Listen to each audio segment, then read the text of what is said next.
Große Sophie-Tafel.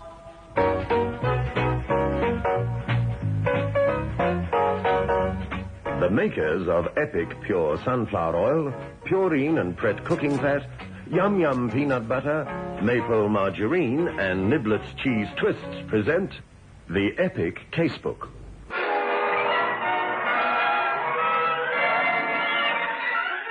In which Inspector Carr investigates.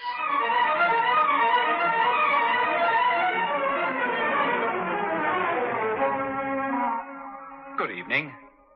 Browsing through my casebook of crime, she who is dear to me asked what kind of murder story I was going to include this week. I told her it concerned the killing of a woman and that trains and railwaymen were involved. She reminded me that it was but a few weeks ago that I broadcast a story of a man who was murdered in a railway compartment. However, I justify tonight's theme of murder investigation because I believe ever since the steam engine was first invented, trains have been a source of fascination for us. Largely because there's always an air of mystery and secrecy about a train speeding past at night. And also because people who use trains become a sort of self-contained community for the duration of the journey.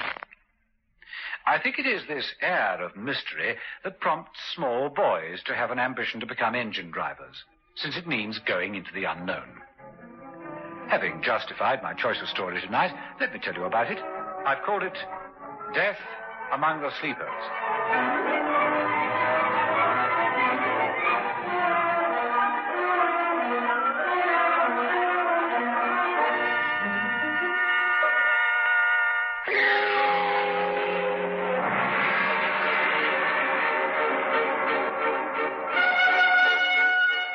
The investigation began, as far as Scotland Yard was concerned, with operations reporting the finding of a woman at the bottom of a railway embankment. Inspector, a call has come through from the Lincolnshire CID asking for assistance. Lincolnshire, eh? Yes, sir. All they've sent through is that a body was discovered at the bottom of a railway embankment about 8 miles south of Grantham. How much preliminary investigation has been done by the Lincolnshire boys? Don't know, sir. Would you like us to go there? No, don't bother. Get through to movement control, find out the next available train to Grantham, make them aware of my arrival. Hello there, Inspector Carr. Long time no see. Hello, Hudson. Nice of you to meet me. Pleasure. Yes, it has been a long time, about 3 years, Sorry to have dragged you all the way up here, but you boys are much better equipped to handle a complicated investigation such as this. You're too modest. Now, this woman was found beside the main line, wasn't she? Yes, 2 railway gangers were walking along the line, tapping in the wooden blocks that hold the rails to the sleepers when... Thank goodness I'm not doing this job by myself. I go stark raving mad. Walk a yard, stop, tap, tap. Walk a yard, stop. Boy, it gets monotonous. Never mind, Pete. The end's in sight. Yes. Look out there. Step aside.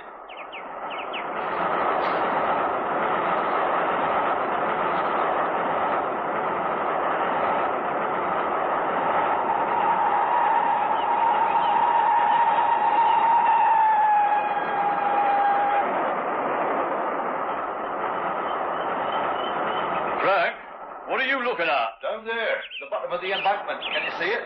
Yes. What do you make of it?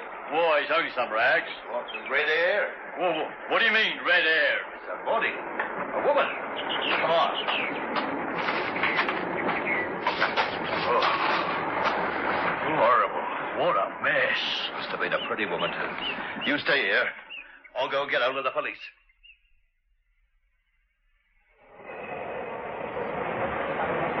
And my man were on the scene in a matter of minutes. It's obvious that the woman, whoever the woman was, she was either pushed for the train or she fell out. I see. And what does your police surgeon say? Well, we checked against his estimated time of death, which was between 7:30 and 8:30 last night. We checked with the train authorities. Any luck? And more than that, the fast train from Crewe was traveling along that point at the appropriate time.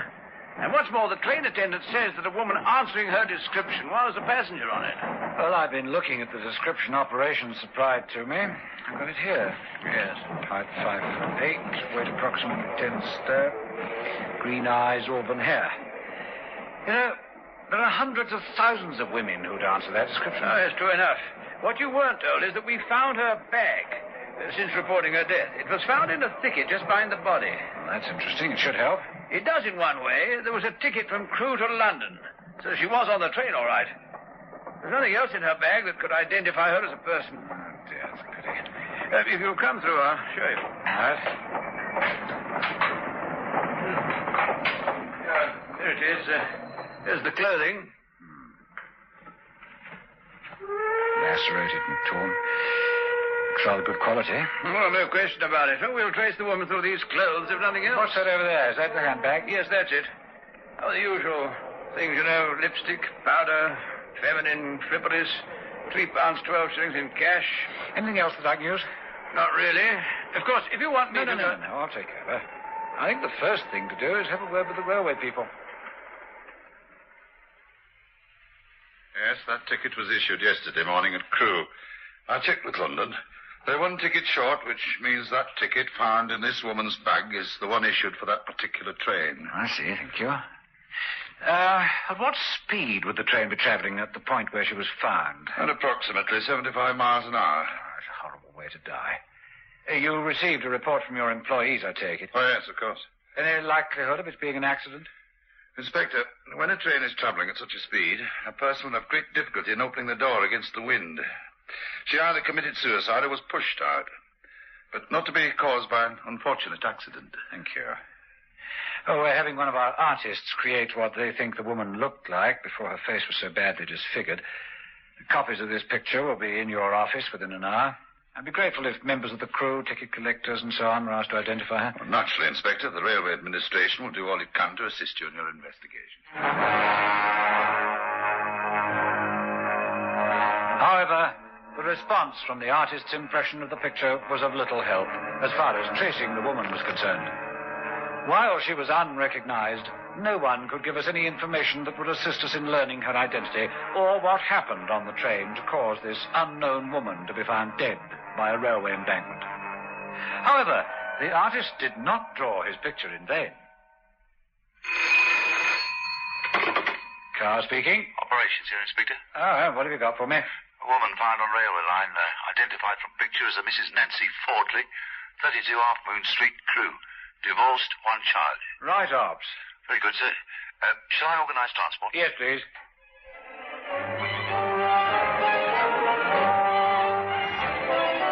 By the time I'd reached Crewe, my local colleagues had all the information I required.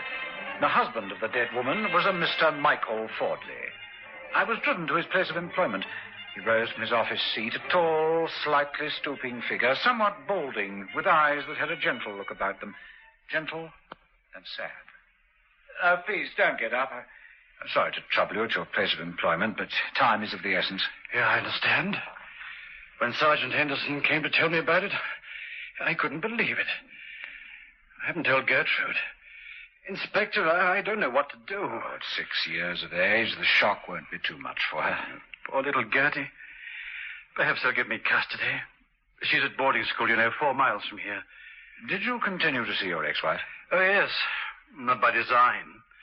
Crewe may be the railway junction for England, but to us locals, it's just a village. We were always bumping into each other. When did you see her last? Oh, no more than 7 or 8 days ago. I ran into her in a pub. So I understand. You were heard to threaten your ex-wife. Oh, she promised I could see my daughter regularly. She was trying to turn Gertrude against me. According to the local police, she lived rather well. I suppose you were paying her alimony.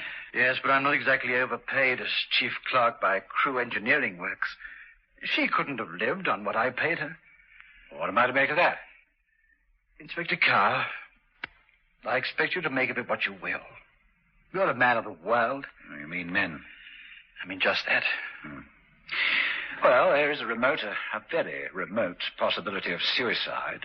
Was she in any kind of trouble, do you know? Nancy, suicide? The idea's ridiculous. Mr. Fordley, had your ex-wife any special man friend? I don't know if special is the right word to use, Inspector. But the whole of Crewe knows that Norman Simmons was, shall we say, her protector. Norman Simmons, thank you. Oh, do you know his address? You must be joking, Inspector Carr. Didn't you notice as you drove down the street, Simmons Land Development Company and Simmons Garage? Oh, I get the message, Mr. Fordley. Oh, I must ask you this. Why did Mrs. Fordley divorce you? You see, I had to look into your background. I let her divorce me because she asked me to. It's as simple as that. I knew that she'd fallen out of love with me, kept telling me that our marriage was a mistake, so it was no good hanging on to her. I gave her grounds for divorce. Perhaps I was weak. Shouldn't have let her go. You may as well know it, Inspector. I haven't got over it yet. That's why this has come as such a shock. You see, deep down in my heart, I always felt there was a chance that we might get together again. I'm sorry. That's all right. I know it's silly, but somehow the fact that she was killed whilst we were divorced makes it harder to bear. I suppose you think I'm talking nonsense. No, I don't think you're talking nonsense. I understand perfectly. Mr. Norman Simmons, you say?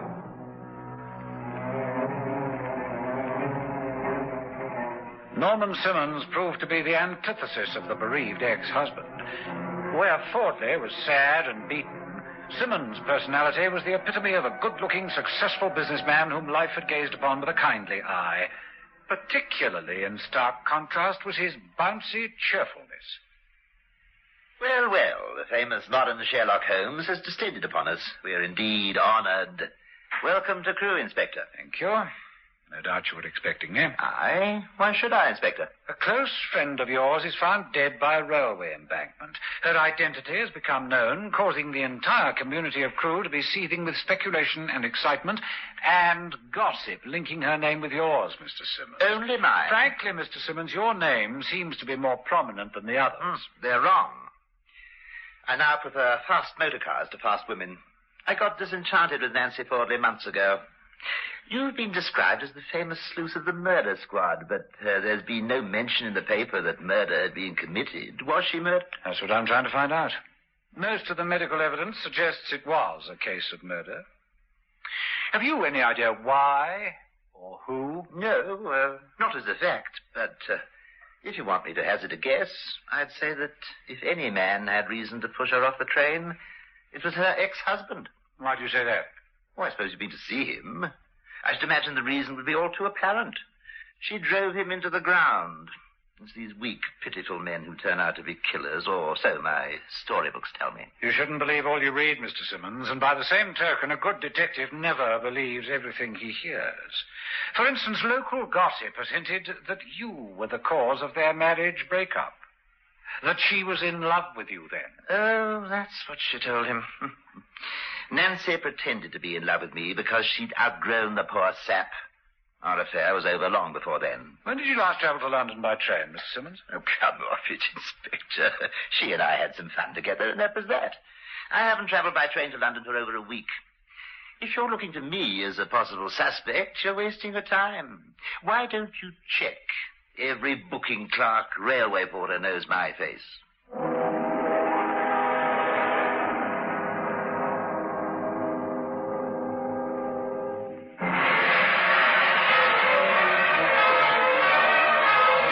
Of course, Norman Simmons' attitude was just a little too forced to be true.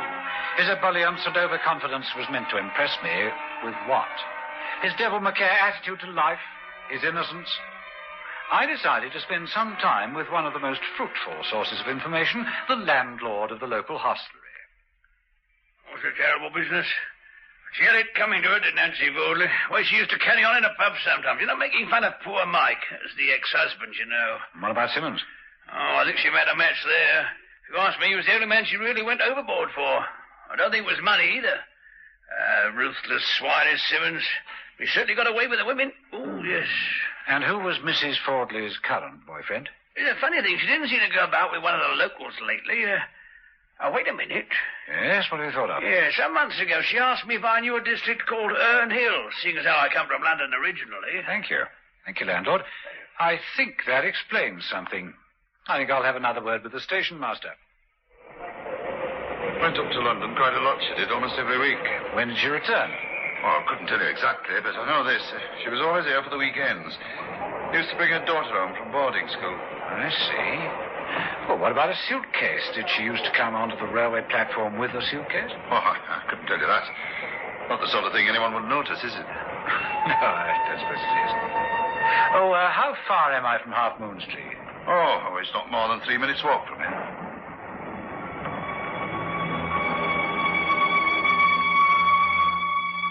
Using a skeleton key, I entered the tiny terraced house occupied by the now dead woman. Whatever her morals, no one could question her pride in her house.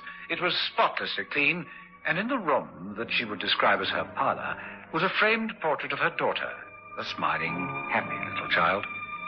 Upstairs, the bedroom gave an appearance of neatness.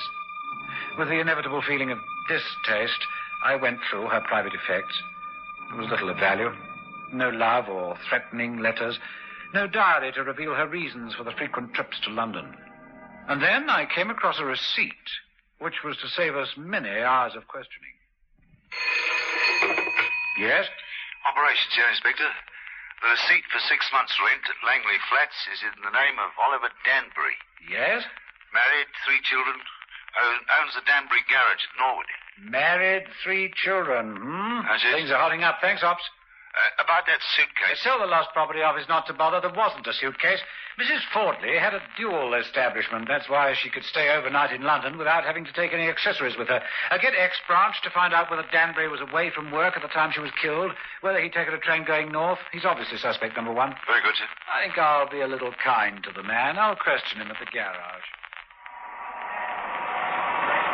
Mr. Danbury, I'm inquiring into the death of a Mrs. Nancy Fordley. I wondered when the police would be on to me. Why do you say on to you? As soon as I saw that artist drawing in the paper, I knew that my life was over. Because you killed her? Because I what? You don't think I pushed her off the train? How do you know she fell from the train? Well, because I always go round to her flat. She never turned up. I wondered what had happened, and then 2 days later I saw that drawing of her in the paper. When we published the artist's impression in the newspapers, we did not know her identity. Why didn't you come forward? Well, it said that the police, that you people were anxious for information concerning her identity.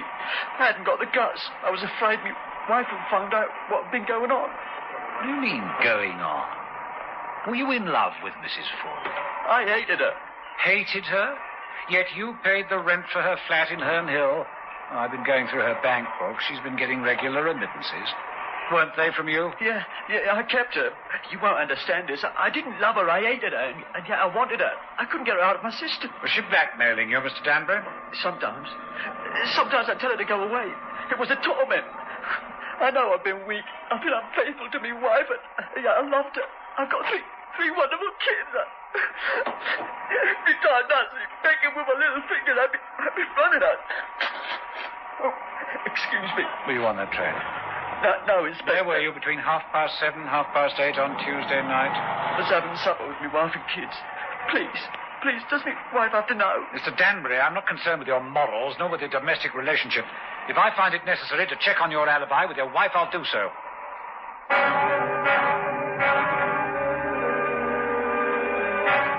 Despite my threat, my suspicions concerning Oliver Danbury began to fade. It seemed extremely unlikely that he would travel all the way to Crewe, book a ticket back to London, and board the train in search of his mistress in order to kill her. And so I was back to square one. And then I remembered something that I should have taken into consideration from the very beginning. Cursing myself for being such a thick-headed fool, I started from scratch. Yes, sir. Put me through to Ops. Going through. Operations, sir. Oh, Carr speaking. Get through to Crewe. Tell them I strongly suspect Norman Simmons of killing Nancy Fordley. I don't believe she was on that train at all. But me no buts. Now, there's a good chap. We've got all our times wrong. She was killed between 7 and 8:30, but that doesn't mean that she was murdered at the spot where she was found. In the meantime, I have another word with Mr. Danbury.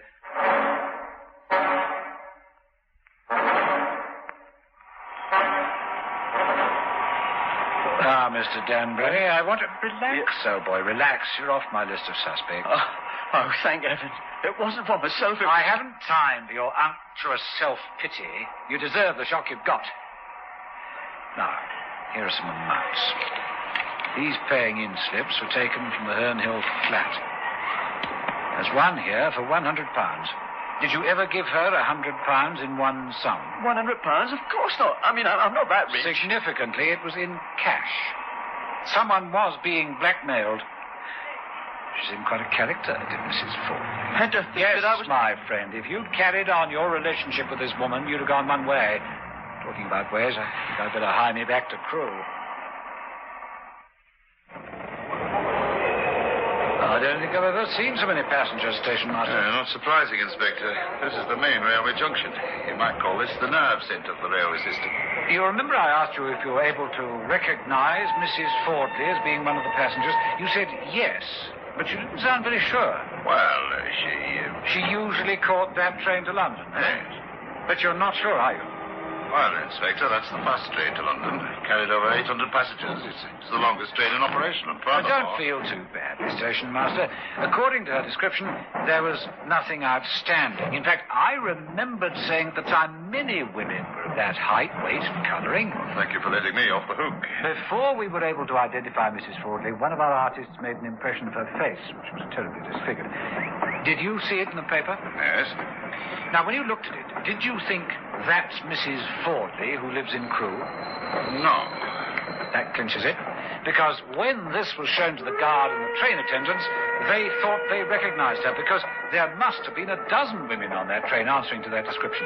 In fact, Mr. Station Master, I'm willing to wager my non-existent bowler hat that Mrs. Fordley was never on that train. But, Inspector, she All was in fine. good time, Station Master.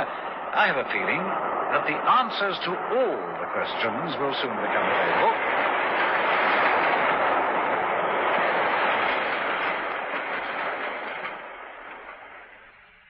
Mr. Simmons, I'm looking for an answer to a vital question.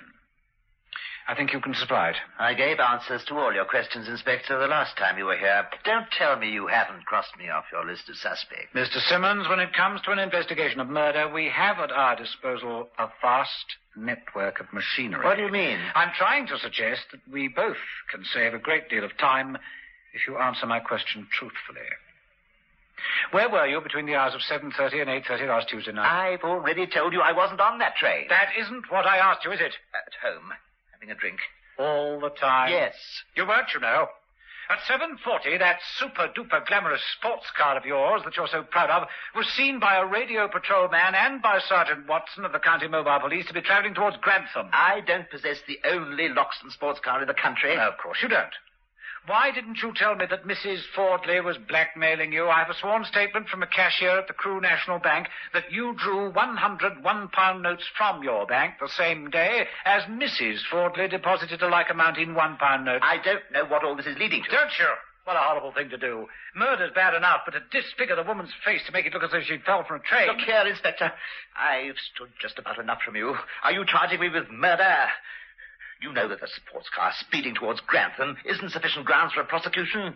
Just because you failed in your investigation, you're trying to make me a stooge, I think is the word. You should have been a bit more careful, you know. Those wild-growing brambles. Didn't you notice the nick in your jacket? In my jacket. And all that soot and dust. Lucky it didn't rain. Perfect footprints. And fancy handling the woman without any gloves. I didn't mean to. Really, I didn't, Inspector. She came round here, taunted me. Told me that she was on her way to the station. She knew I was going to get engaged as Sir Robert Anderson's daughter. I picked up that brass paperweight. I just went berserk. Then she was dead. A reserved railway seat ticket fell from her pocket. It was then that I had the idea of faking an accidental suicide beside the railway. All right, come along with me. Well done, Carr. I might as well tell you that the railway authorities are very relieved. And it turned out to be an accident. The dead woman's executors would have a large claim for damages on behalf of the bereaved daughter. Let's see, she was found dead last Tuesday night, and it's now Friday morning. Quick work. Quick work, you say? This case would have been solved in 48 hours if you and I had noticed a piece of evidence we'd overlooked. We wouldn't have wasted time questioning porters, station master. Oh, what was it? Well, you've gone through the dossier. And you, listeners, were told all the evidence gathered during my investigation. What was it that made me switch suddenly? Remember that I declared that I'd have to get back to square one? You know what it was? Well, not sure? Well, listeners, what was it? What was it that I had overlooked during the preliminary investigations? It was this. If you remember, we heard that the train was traveling at a speed of 75 miles an hour at the point where the body was found. Yet, Inspector Hudson himself told me... We found the handbag. It's found in a thicket just behind the body. Get it now? If a woman is thrown from a train traveling at that speed, A, it's extremely unlikely that she will still be clutching her handbag, and B, in the unlikely event that she did so, the bag would be thrown some hundreds of yards away from the body. Certainly it would not be discovered behind a thicket where the body was found. A foolish mistake on Norman Simmons' part. The moral of the story, Confucius says, fast car with fast woman cause man to lose throttle. Good night.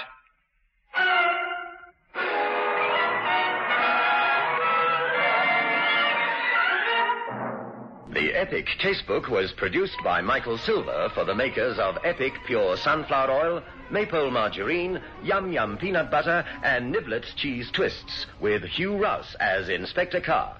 Listen again next Thursday night at 9:30 to another exciting story from our Epic Casebook.